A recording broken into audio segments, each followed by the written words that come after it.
Here are 21 behaviors that will fuck weight loss, meaning you won't lose any fat. Behavior number 1, cardio instead of strength training. If you are avoiding weights and only doing cardio, you are sabotaging your fat loss. Here's what I can assure you. Coming from somebody who's helped hundreds and hundreds and hundreds of women lose the weight, rid the belly, keep it off, and build banging bodies that they feel damn good and naked, you will never diet and treadmill your way to your dream body. It's not going to happen. And the amount of women who come to me for help who still think that lifting is going to make them bulky breaks my heart. Adding muscle to your frame will solve 80+% of your fat loss problems. The only way you're going to add muscle to your frame is by lifting heavy shit multiple times a week and putting it back down. Adding muscle to your frame is the only way you're going to build that toned, banging body that you feel damn good and naked. It also increases your metabolic capacity, meaning once you lose the weight, you're 10 times more likely to be able to actually keep it off. Stop being a cardio bunny and start training with intent, which leads me to behavior number 2.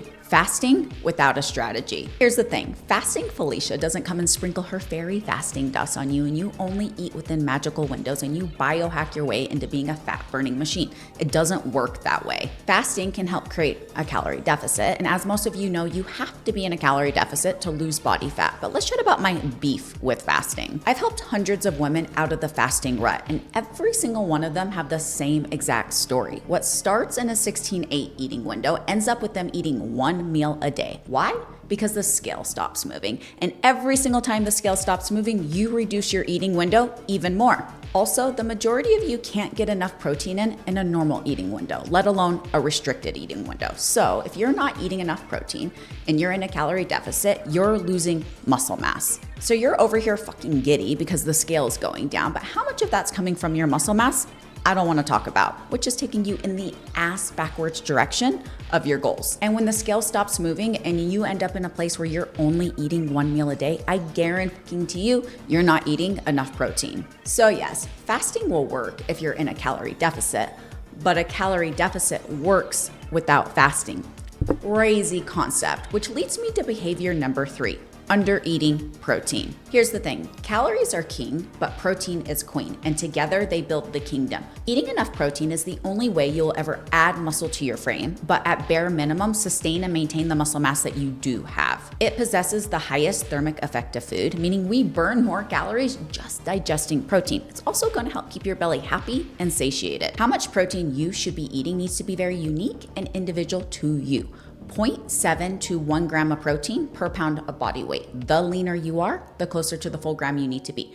If you have more than 50 pounds to lose, 0.7 to 1 gram of protein per pound of realistic goal weight. So if you're 150 pounds, you're gonna aim for 105 to 150 grams of protein every single day. Some of my personal favorite high protein foods, chicken breast, chicken thighs, top sirloin, ground beef, ground turkey, Greek yogurt, eggs, egg whites, protein powder. And I will die on this hill, a very unpopular opinion, but eating enough protein is not hard. You are just not prioritizing it. But it's a non-freaking negotiable if you have any sort of fat loss goals, which leads me to behavior number 4, chasing the scale instead of a look. So much of my content is centered in and around this concept because there's so much fucking validity to this.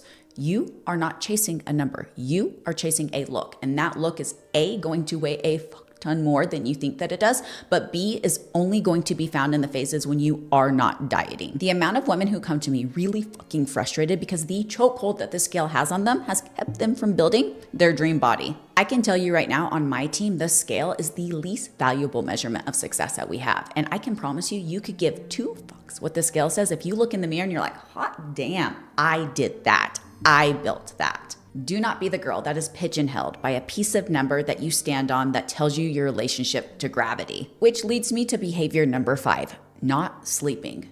Do not sleep on sleep. If sleep is not a priority for you, I guarantee you're not optimizing your fat loss results. Here's the thing, sleep has an indirect effect on fat loss, but if you're exhausted AF, do you think your body's gonna want to show up to do the damn thing?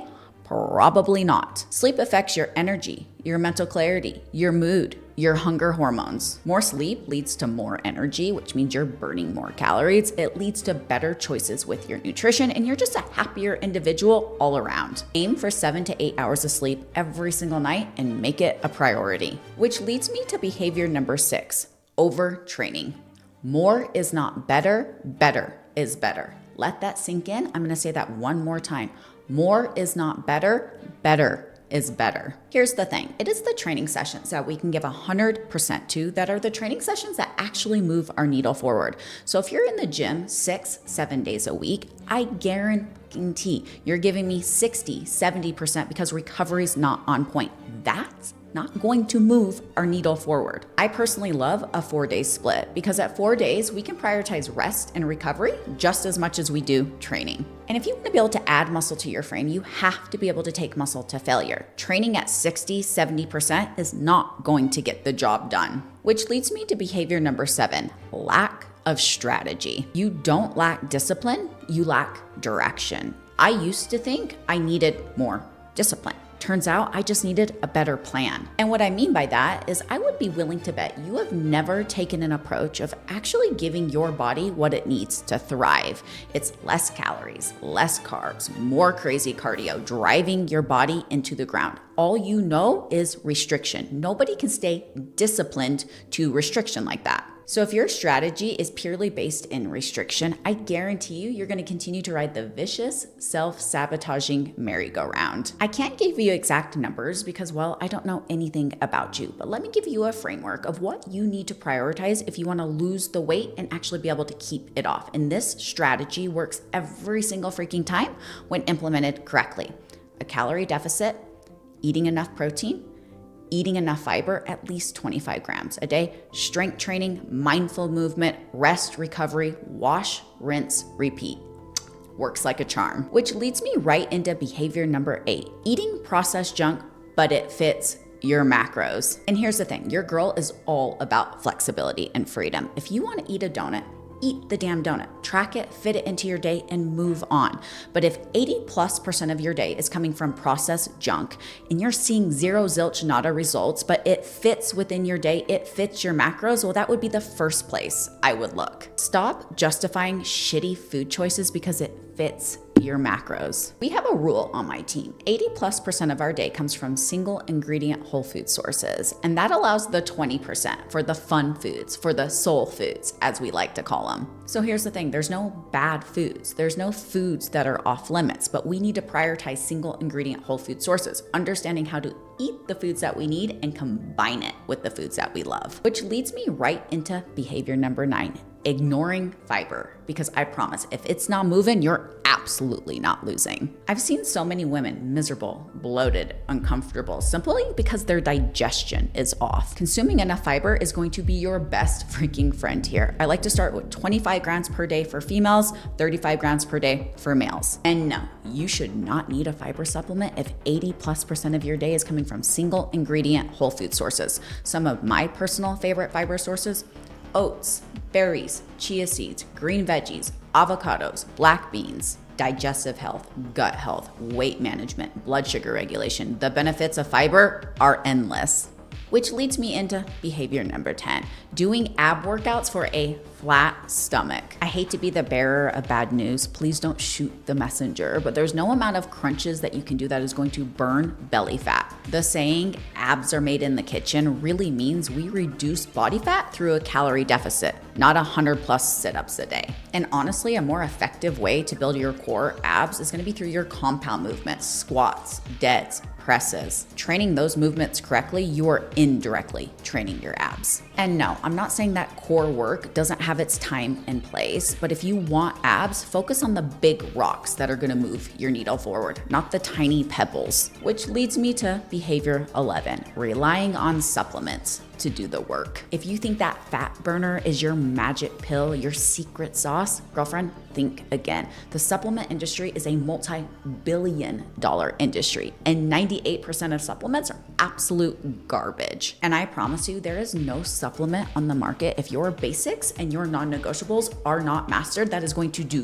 jack shit for you. Protein powder, creatine monohydrate, vitamin D plus K2, magnesium glycinate, and a solid multivitamin are all supplements that we recommend on my team, as long as basics and non-negotiables, again, are in check. And yes, this list is very generic, going off the assumption that most Americans lack the things that I just talked about. However, your supplement protocol should be very unique and individual to you, but they are such a small piece of the puzzle. Nutrition, training, sleep, stress management, movement is what's going to drive your needle forward. That's where the magic happens, which leads me right into behavior number 12, not managing stress. I've personally seen lack of stress management quite literally halt fat loss. But just like sleep, this is an indirect effect to fat loss. Stressors being too high without managing them, yes, will lead to higher cortisol. Higher cortisol can lead to things like cravings, shitty sleep,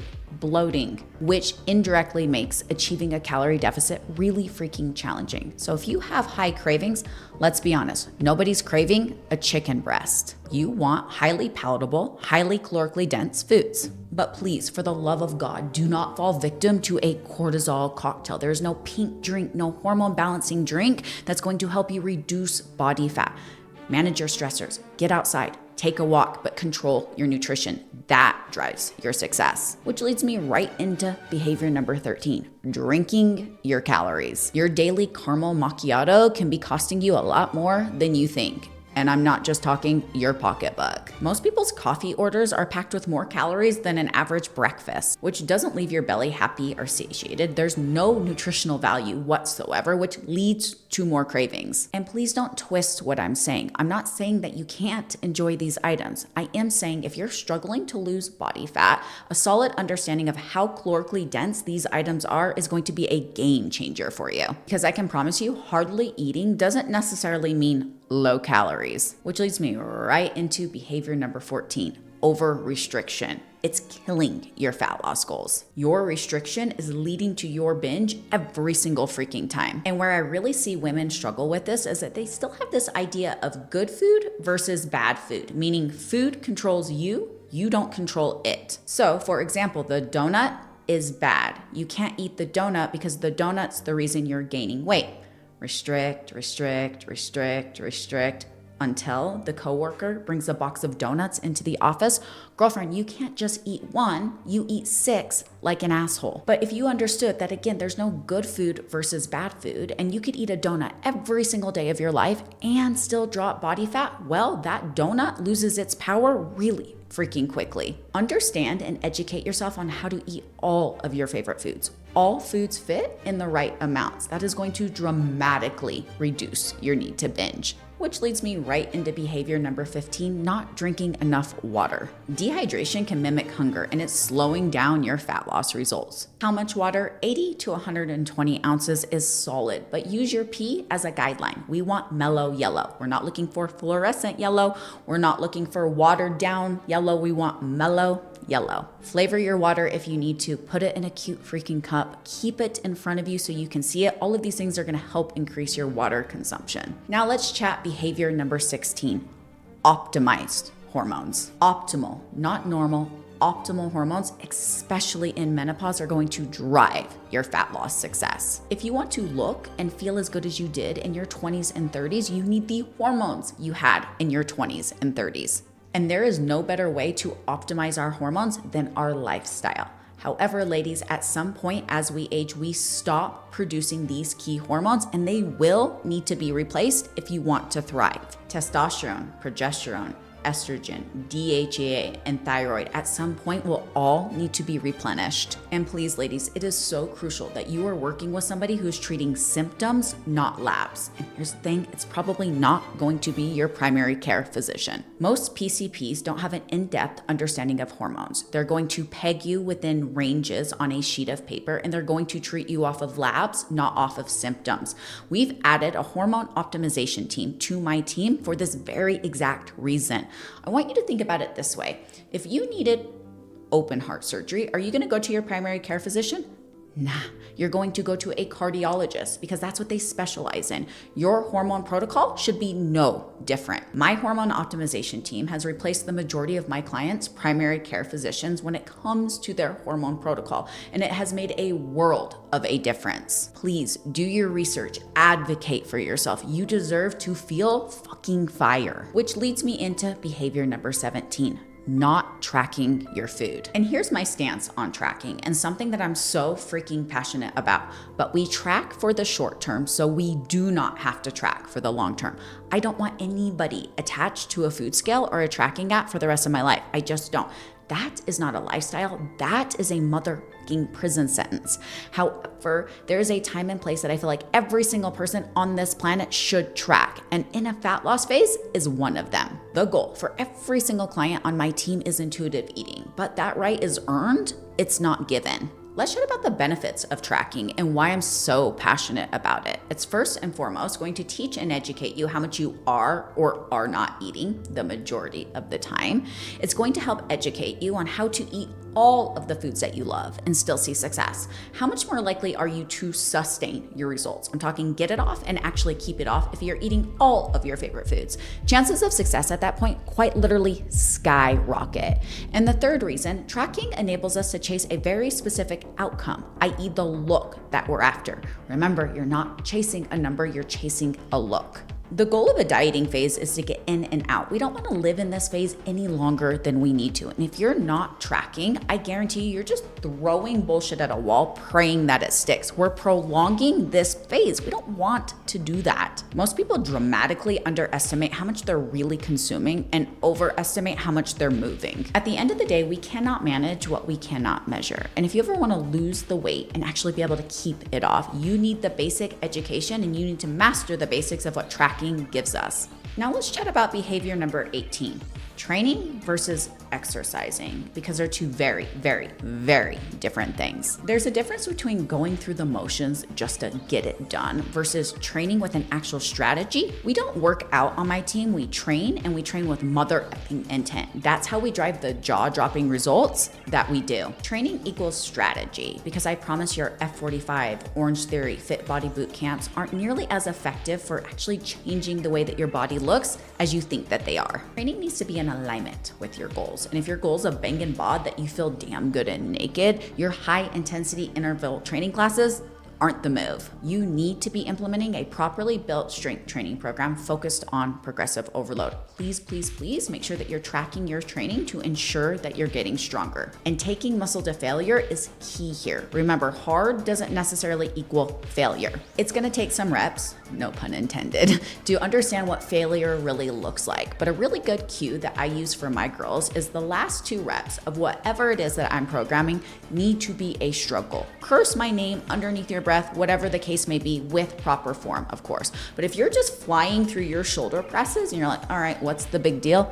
It is not heavy enough. The amount of women I see in the gym 6-7 days a week, putting all of this energy and effort into it, but make 0 changes to their body breaks my heart. Please, please, please make sure you have a strategy. Which leads me into behavior 19 if your goal is fat loss. Eating out too often. Restaurant portions and hidden calories add up quickly. So whenever I start a fat loss phase with my girls, we take the average amount of days that they're eating out per week and we simply cut that in half. So if you're eating out 6 days a week, we're gonna cut that in half to 3. Remember, fat loss is 2 things. It is accuracy and it is consistency. And sure, you can guesstimate the amount of calories you're consuming when you're eating out, but it's never 100%. And that's okay. We don't need perfection, but being able to control our calories by home-cooked meals is a game changer. So again, if you're struggling to lose body fat, this is one of the easier changes that you can make. And when you are eating out, especially in a fat loss phase, be prepared, look at the menu, pre-track, pre-log, fit it into your day. Which leads me to behavior number 20, skipping meals. You're skipping meals because you think less is better, but in reality, that's just leading to you overeating later. Skipping meals also makes it really freaking challenging to eat enough protein. And remember, if you're in a calorie deficit and you're not eating enough protein, how much of that weight loss is coming from your muscle mass? I don't want to talk about. Skipping meals is leading to your binging because you're fucking rondavis. And it's also reducing your energy output, which is making fat loss really fucking challenging. Which leads me to behavior number 21, too much of a calorie deficit too soon. Most people go right to dog shit low calories, 1,000 calories, 1,200 calories, 1,400 calories, because they think they're gonna see results faster. But I have 2 problems with this. First and foremost, as mentioned in a previous point, fat loss is 2 things. It is accuracy and it is consistency. If you're taking calories down to dog shit low amounts, how consistent are you truly being with that? which is throwing off your accuracy. And this is where so many women come to me struggling, really fucking frustrated. They're in a place where they're dieting mentally, they're not dieting physically. And what I mean by that is Monday through Thursday, chicken, kale, #health, dog shit, low calories. And that tends to work when you're in routine and you're in schedule. But then the weekend rolls around and you're hangry, you're miserable, your body's quite literally screaming at you because you've starved it all week long. Insert whatever social situation arises. You want to enjoy life, as you freaking should, but you put yourself in and around food. You can't control yourself, and well, you eat like an asshole. Do you know how easy it is to sit down at a restaurant, especially if there's booze involved, and consume 5,000 calories in one freaking meal?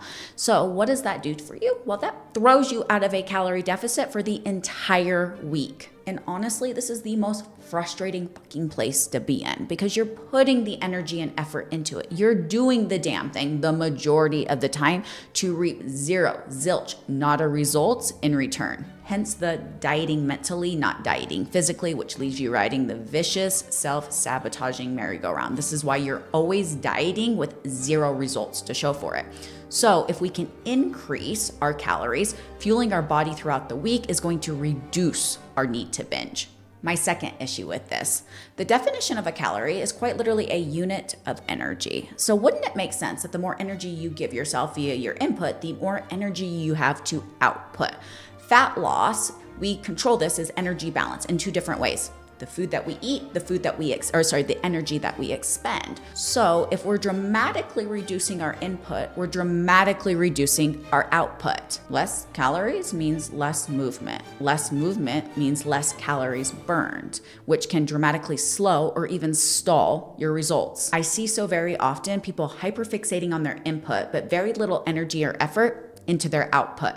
More mindful movement is going to be your best friend. Steps are quite literally a fat loss secret weapon. But if you don't have enough energy coming in because you're not consuming enough energy, you won't have that energy to output. For my clients in a fat loss phase, I'll increase their movement before I decrease their input any day of the week. And of course, this is very unique and individual to the person. And this is where strategy is required. But please, please, please do not be the person that eats dog shit low calories because that's what you think you need to do to lose weight. Now, I went from 50% body fat to 15% body fat by not doing these 21 behaviors. But what I did do was everything that I talk about in this video here.